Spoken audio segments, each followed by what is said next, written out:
Здравствуйте, на телеканале «Новый век» программа «Вызов 112», в студии Эльвира Фазлиева. И сегодня мы покажем, как в поселке Царицыно лоб в лоб столкнулись «Хёнда» и «Жигули». И в один момент, получается, на мой полос выехала, ему начала бикать. Куда свернуть? Куда? Лес, что ли? И как водитель легковушки на улице Аделя Кутую лишился капота. Дорожные условия такие. Дистанцию не соблюдал. Вот и все. Расскажем о крупной аварии в Пестричинском районе. Маза вдребезги. Без мата не скажешь. И наезде на людей в Казани. А также крупную партию наркотиков изъяли автоинспектору водителя «Форда», ехавшего в Казань из Москвы. Что это такое, молодой человек? Реклама. Принадлежит кому? Нет. Это и не только. Прямо сейчас. Лоб в лоб столкнулись «Хёнда Крета» и «Жигули» 7-й модели на улице 1-я Владимирская, это в поселке Царицыно. На встречную полосу выехал водитель отечественного автомобиля. Увернуться от удара девушка, управлявшая иномаркой, не могла. Одеться ей было просто некуда. У меня ушиб, и шок плюс. Девушка-водитель иномарки рассказывает, ехала домой. До дома оставалось 2 километра, когда путь ей преградили «Жигули». Говорит, легковушка неожиданно выехала на встречную полосу. Он вроде по своей сначала полосе-то ехал. И в один момент, получается, на мой полос выехала, ему начала бикать. Но там я как-то и растерялись, может, не знаю. И вот, получается, встречка. Удар, говорит, был чувствительный. В иномарке сработали подушки безопасности. Несмотря на это, во время аварии автоледи получила травмы. В основном ушиб, болит солнечное сплетение. Но так пока я, наверное, в шоковом состоянии нахожусь. В «Жигулях» пострадал 24-летний пассажир. Его с травмой ноги госпитализировали врачи скорой помощи. 22-летний водитель отечественного автомобиля не пострадал. Он водитель был, он по-русски не знает. Друзья водителя «Жигулей» рассказали, да, на встречную полосу выехали, но не по своему желанию. Куда свернуть? Куда? Лес, что ли? Там дорог нет же. Гололед же, видите, дорогу. Из-за гололеда? Не специально же, никто не делает специально на встречную ходит. Что делать с автомобилем, владелец «Жигулей» еще не решил. Девушка-водитель «Хёнды» надеется, что страховка виновника аварии покроет все расходы, связанные с ремонтом ее машины. Вероника Гайнудинова, Константин Бушуев, «Вызов 112». Из-за скользкой дороги на трассе М7 33-летняя женщина, водитель «Мазды» в Пестричинском районе недалеко от села Богородское, не справилась с управлением и боком врезалась во впереди идущий грузовик. Он повреждений не получил, иномарка восстановлению не подлежит. Весь удар пришелся на пассажирскую сторону, где сидел 23-летний молодой человек. Его с многочисленными переломами доставили в РКБ. Туда же госпитализировали и саму автоледи, но травмы у нее гораздо легче. Она отделалась ушибами. Маза 6-я вдребезги. Без мата не скажешь. За 15 минут до полуночи 24-летняя девушка-водитель «Фольксвагена Гольф» на проспекте Победы на небольшом повороте потеряла контроль над своим автомобилем. Неуправляемая иномарка боком врезалась в прицеп «Лады Гранта», припаркованный на левой полосе у трамвайной остановки. Рабочие только выставили ограждение и собирались приступить к монтажу светового табло, извещающего о движении общественного транспорта. Перед столкновением автомобиль снес 2 рабочих.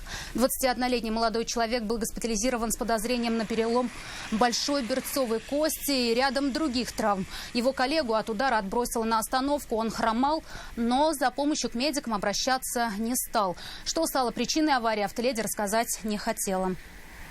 По предварительным данным, в нарушении пункта 10.1 правил дорожного движения Российской Федерации не выбрал скорость, обеспечивающую безопасность движения, не справился с управлением и совершил наезд на 21-летнего пешехода с последующим наездом на припаркованный автомобиль «Лада» под управлением 24-летнего водителя, который в момент дорожно-транспортного происшествия находился на проезжей части рядом с автомобилем. В том же месте, только на противоположной стороне дороги, сегодня днем под колеса «Лады» попал 46-летний мужчина. Он перебегал дорогу в неположенном месте. 19-летний водитель легковушки появления пешехода на дороге в этом месте не ожидал. Идти тут и некуда. Транспортные потоки разделены забором. В результате наезда пешехода госпитализировали с травмой головы. Легковушка же вылетела с дороги и остановилась на трамвайных путях.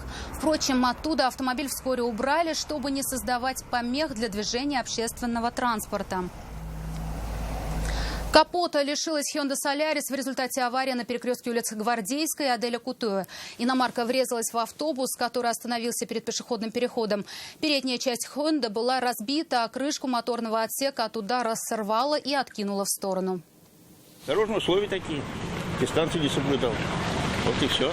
Водитель автобуса рассказывает, он выехал за ворота предприятия и проехал буквально 500 метров, как сильный удар сзади прервал его дальнейший путь. Он ехал по улице Аделя Кутуя в сторону Достоевского. Дорога, говорит, была скользкая, но не критична. Ему самому гололед остановиться не помешал. Перекресток я проехал. Им зеленый загорелся пешеходом. Я остановился, а он, видать, не успел и въехал сзади. Легкая по сравнению с пазиком иномарка сдвинуть автобус с места не смогла. Иначе обоих бы откинуло прямо на переходящих дорогу людей. Сам ехал без пассажиров. В аварии никто не пострадал. Первый подошел, но все нормально что-то. Сам водитель иномарки рассказать, почему не смог остановиться, не пожелал. Но водителю автобуса признался. На тормоза жал, но автомобиль просто не слушался на скользкой дороге. У пазика повреждения минимальны. Немного треснул задний пластиковый бампер. Ремонт иномарки обойдется ее владельцу куда дороже. Тагир Валиди, Константин Бушуев, вызов 112. 3 человека, в том числе 3-летняя девочка, пострадали сегодня утром в результате крупной аварии в поселке Салмачи.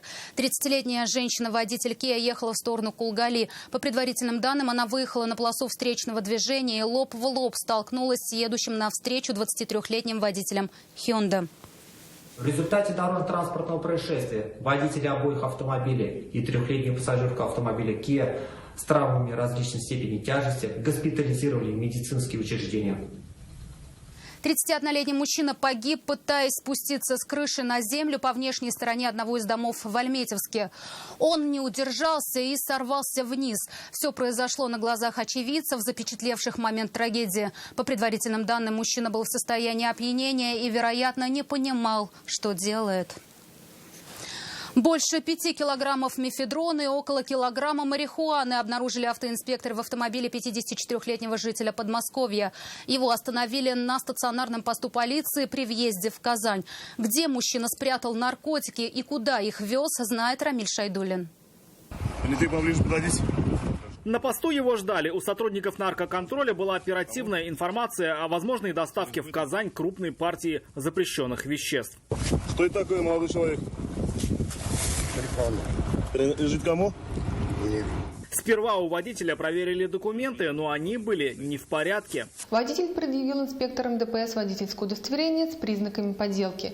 Общаясь с полицейскими, мужчина сильно нервничал, поэтому было принято решение о проведении личного досмотра водителя и транспортного средства. Потом, досматривая вещи, в сумке обнаружили пакет с веществом зеленого цвета растительного происхождения. На этом не остановились, решили копнуть поглубже. Сабвуфер. Когда стражи порядка добрались до основного груза, водитель понял, что его песенка спета. Что здесь находится? Принадлежит. Тоже мне. Идете откуда, куда? Из Москвы в Казань. Согласно результатам исследования, изъято является наркотическим средством мефедрон весом около 5 килограмм и марихуаны весом около 820 грамм. Мужчина рассказал, здесь, в Казани, он должен был передать запрещенный груз. Кому, не знал. Все дистанционно. В определенном месте где-то должны были оставить, да? В отношении мужчины составили протокол за управление автомобилем без документов. Теперь ему грозит штраф. Но это, по всей видимости, волнует водителя меньше всего, потому что статья Уголовного кодекса за хранение и перевозку наркотиков в особо крупном размере, по которой в отношении него возбудили уголовное дело, предусматривает от 15 лет лишения свободы до пожизненного заключения. Рамиль Шайдуллин, вызов 112. Это все, о чем успели вам рассказать. Обо всех происшествиях вы можете сообщать нам по телефону 570 50 50 или на мобильный 8 98 69 112 112. Также мы доступны и в социальных сетях. Присылайте видео, снятое вами. В студии была Эльвира Фазлиева. До встречи. И не бросайте вызов судьбе. Вдруг она его примет.